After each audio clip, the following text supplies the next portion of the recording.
Hello everyone, welcome to trick clubs. My name is Saurabh और मैं BPSC TRE 2 से selected हूँ और मैथ साइंस का टीचर हूँ 6 to 8 में।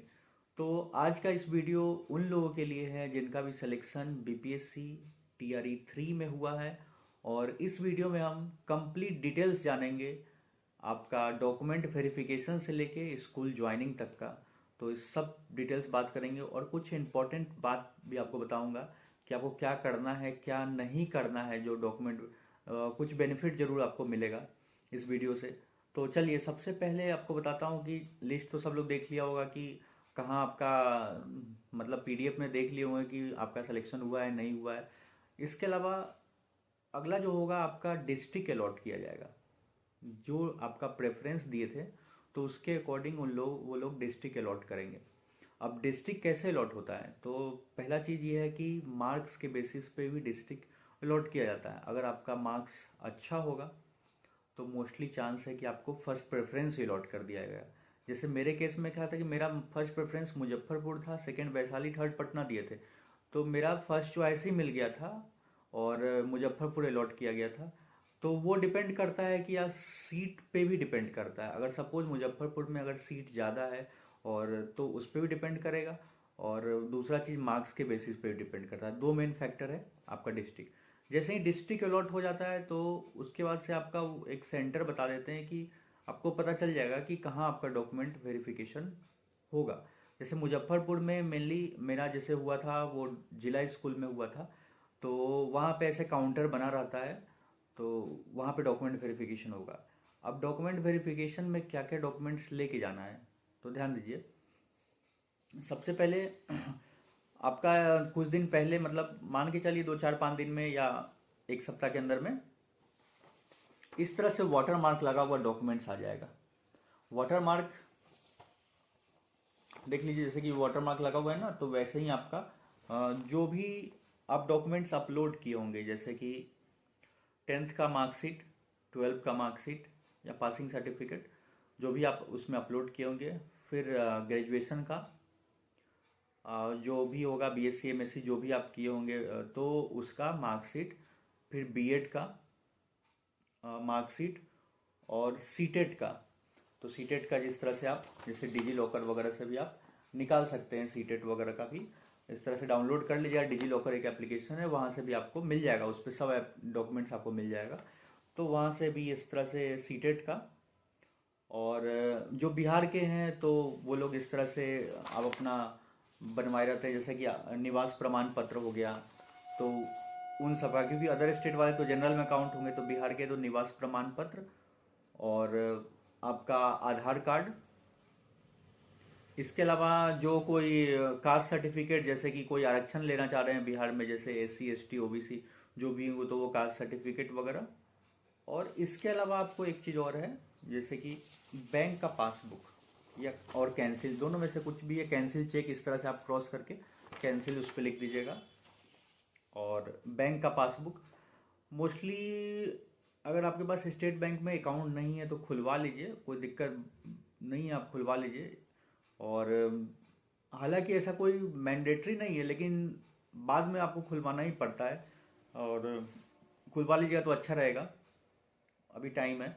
तो एसबीआई में अकाउंट खुलवा लीजिए और इस तरह से एक चेकबुक मिलेगा, उसको कैंसिल कर दीजिएगा और पासबुक का ही फर्स्ट पेज का जीरोक्स करा के आप ले लीजिएगा। और फोटो रख लीजिएगा, मतलब फोटो आपको बाद में भी काम पड़ेगा, तो मेरे ख्याल से आप 20 25 फोटो तो रख ही लीजिएगा। क्योंकि भले ही काउंसलिंग सेंटर पे आपको 7 8 फोटो में हो जाता है, लेकिन बाद में फिर आपको बराबर मांगते रहेंगे कुछ ना कुछ डॉक्यूमेंट। मतलब स्कूल ज्वाइनिंग कर लीजिएगा, उसके बाद भी आपका फोटो लगते रहेगा। तो ये सब चीज़ हो गया। और इसके अलावा आपको फाइल 3 लेके जाना पड़ेगा। 3 फाइल मतलब जो ट्रांसपेरेंट वाला जो फाइल होता है ना, कंप्लीट 10 रुपये का जो आता है, प्लास्टिक का जो ट्रांसपेरेंट आपको दिखता है, तो उसमें इस तरह से आपको डॉक्यूमेंट रख देना होगा, जो भी डॉक्यूमेंट होगा ट्रांसपेरेंट फाइल में।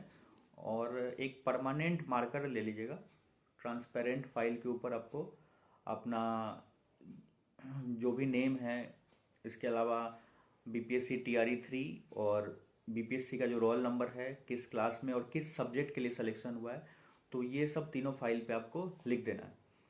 और जैसे ही जाइएगा तो सबसे पहले आपका डॉक्यूमेंट वेरिफिकेशन, वो लोग आपसे एडमिट कार्ड मांगते हैं, और एडमिट कार्ड कलर में रख लीजिएगा, और नहीं भी रहेगा तब भी चलेगा, ब्लैक एंड वाइट भी है तो।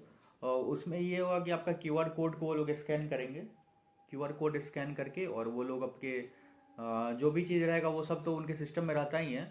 क्यूआर कोड स्कैन करेंगे, उसके बाद से आपका थंब इम्प्रेशन, मतलब कि अंगूठे का लगवाएंगे वहाँ पे एक थंब इम्प्रेशन, जैसे ही लेंगे तो वो मैच कर जाएगा, और एक ओटीपी चला जाएगा, और वो वेरीफाई हो जाएगा। कोई कोई लोग का ओटीपी नहीं आता है तो वो लोग बोलते हैं हाथ धो के आ जाइए, तो फिर ओटीपी आ जा रहा था उन लोगों का भी।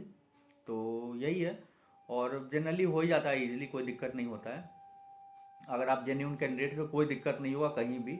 और इसके बाद से ओटीपी आ जाएगा, आपका वेरिफिकेशन हो जाएगा, और पहला दिन आपको इस तरह का लेटर वहाँ से दे देंगे। देखिए यहाँ पे इस तरह से लिखा रहेगा, काउंसलिंग कम ओरिएंटेशन, मतलब ये लिखा है काउंसलिंग सह उन्मुखीकरण हेतु आमंत्रण। तो इस तरह से ये लेटर मिल जाएगा, आपका लिखा रहेगा बगल में, देख लीजिए, ये गणित विज्ञान, इस तरह से आपका सब्जेक्ट वगैरह ये सब लिखा रहेगा। तो ये लेटर मिल गया, देखिए मेरा मिला हुआ था यहाँ पे 29/12 को मिला था, 29 तारीख को दिसंबर को, आपको डेट यहाँ दिख रहा होगा, साइन भी 29/12 का। तो इस तरह से आपको लेटर मिल जाएगा। और इसके बाद से क्या होगा कि अगर जो भी अदर स्टेट के हैं तो वो लोग with bag and baggage complete documents वगैरह लेके आइएगा। और डॉक्यूमेंट्स के अलावा मतलब पूरा सामान लेके आइएगा, क्योंकि क्या होगा, काउंसलिंग सेंटर से ही आपको भेज देंगे वो लोग। फिर आवासीय ट्रेनिंग कराते हैं, मतलब आवासीय ट्रेनिंग में मतलब रहना खाना सब रहेगा, मतलब इनके ही जैसे गवर्नमेंट की तरफ से। और वहाँ पे एक हॉस्टल रहेगा, हॉस्टल में ही आपको अलग अलग स्टेट से जितने भी सब लोग आएंगे तो वहाँ पे रुकना पड़ेगा आपको। और आपका लगभग 15 दिन का आपका लगभग वहाँ पे ट्रेनिंग होता है, कहीं कहीं 1 सप्ताह का भी कराए थे। तो वो डिपेंड करता है कहाँ कहाँ जैसा भी है हुआ। तो मान के चलिए 10-15 दिन हम लोग को रुकवा दिए थे।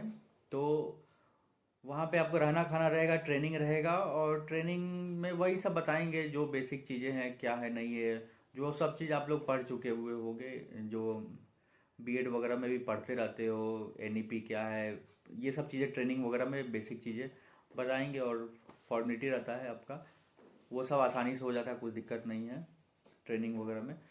और इसके अलावा आपका जैसे मान लीजिए कि जहाँ पे आवासीय ट्रेनिंग होता है, तो वो ट्रेनिंग जैसे ही कंप्लीट होगा आपका, तो फिर आपको एक और ट्रेनिंग करना पड़ेगा। वो ट्रेनिंग क्या होता है कि आपको एक स्कूल से टैग कर देगा, जैसे कि कोई भी नियर बाई आप स्कूल है उससे आपको टैग कर देगा। तो उसमें जाके आपको मतलब ऐसा मतलब बैठ के आप देख सकते हैं, वहाँ पे कुछ पढ़ा रहा है तो पढ़ा सकते हैं, या लोग जो पढ़ा रहा है थोड़ा बहुत मतलब स्कूल के माहौल को देख सकते हैं। तो यही सब रहता है, वहाँ पे पढ़ाना है तो पढ़ाइए, आप क्लास ले सकते हैं, और यही चलता है। और इसके अलावा क्या हुआ कि जैसे काउंसलिंग वगैरह सब हो गया, आपका ये लेटर वगैरह सब हो गया, तो इसमें एक दो चीज़ ध्यान रखने वाली बात है।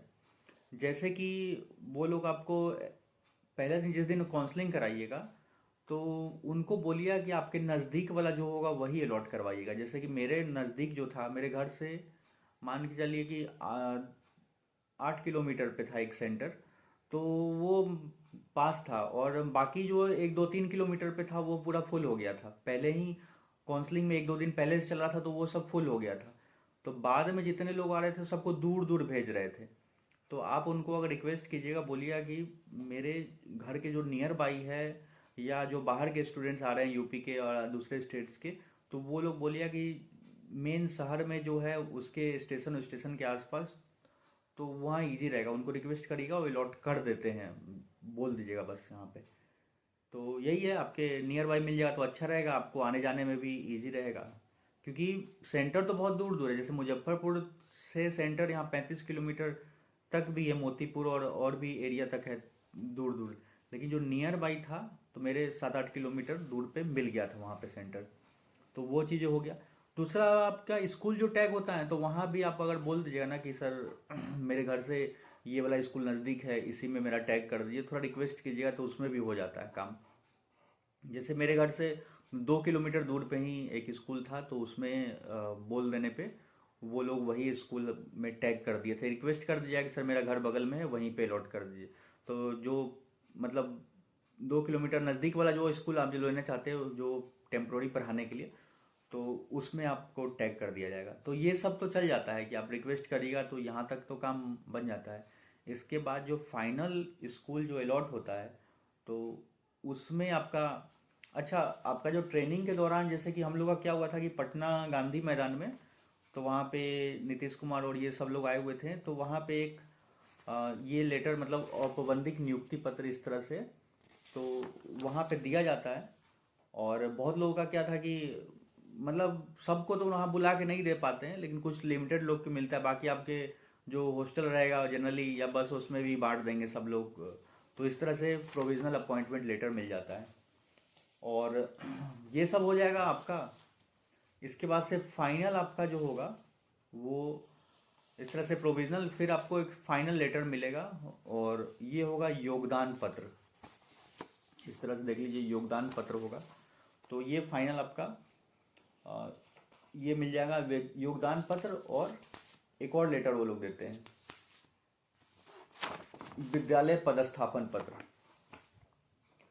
तो जैसे कि आपका ये सब हो गया, स्कूल का ट्रेनिंग हो गया, और जिसको टैग करके आपको पढ़ाना था वहाँ भी हो गया। और मतलब सबको अल्टरनेट करेंगे। किसी किसी को क्या भेज देते हैं डायरेक्ट, जैसे जितना भी ट्रेनिंग सेंटर फुल हो जाता है, जो पहले जैसे कि आवासीय ट्रेनिंग होता है जिसमें आपको रहना खाना और ट्रेनिंग करना रहेगा, तो अगर वो फुल हो गया होगा तो आपको पहले डायरेक्ट स्कूल में टैग कर देते हैं। जैसे कि स्कूल में आप पढ़ाइए 1 सप्ताह 10 दिन, और वहाँ जैसे खाली हुआ आवासीय ट्रेनिंग तो आपको उधर भेज देंगे। और जो लोग पहले आवासीय गए थे उनको वापस से स्कूल में, तो दोनों आपको करना ही पड़ेगा, आवासीय वाला भी और इस वाला में भी। तो यहाँ से सब हो जाएगा। तो फाइनल आपका जो ये योगदान पत्र वगैरह ये सब मिल जाएगा योगदान करने का, तो ये तब जाके आपका स्कूल फाइनल मिलेगा। और वो भी रेंडमाइजेशन होगा, उसमें कुछ नहीं हो पाता है कि आप बोलने उलने से, वो तो रैंडम स्कूल अलॉट कर देता है। जैसे मेरे साथ क्या दिक्कत हुआ, मेरा बहुत दूर स्कूल अलॉट हुआ, एकदम आउटर एरिया में कर दिया, वो पूरा बाढ़ ग्रस्त इलाका है, वहाँ पे स्कूल अलॉट कर दिया। तो यहाँ से मतलब 40-45 किलोमीटर दूर है। तो वैसे एरिया में स्कूल, वो डिपेंड करता है आपके लक पे भी कहाँ है। बहुत लोगों का तो शहर के नियर बाई में भी हो गया था। और तो वही है, स्कूल अलॉटमेंट हो जाएगा। और सैलरी का रहा बात रहा, तो सैलरी में दिक्कत करते हैं, मतलब आपको स्टार्टिंग में ये सब फ्री में ही करना पड़ेगा।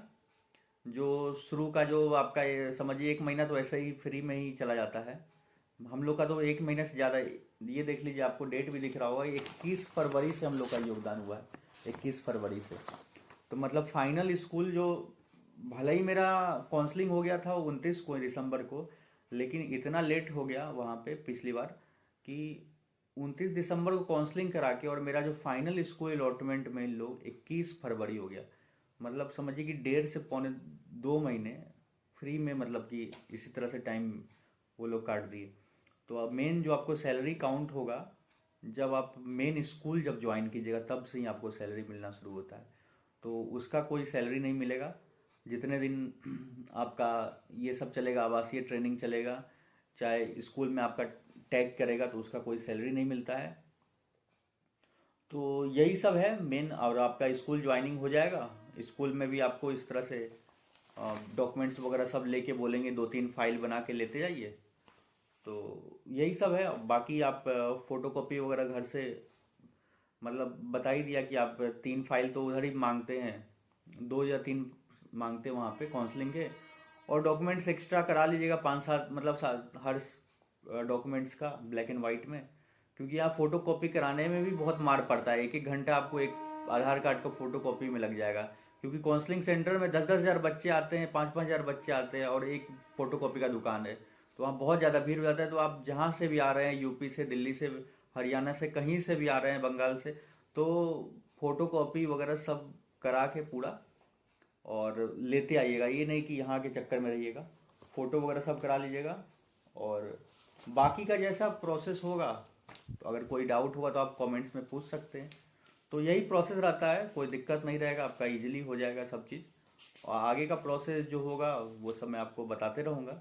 हमारे चैनल को सब्सक्राइब नहीं किए। अगर कोई डाउट है तो आप नीचे हमें कमेंट्स में लिख के पूछ सकते हैं किसी चीज़ से रिगार्डिंग। और हमारे चैनल को सब्सक्राइब नहीं किए, सब्सक्राइब कर ले ताकि आने वाली वीडियो की नोटिफिकेशंस मिल सके। So thank you for watching.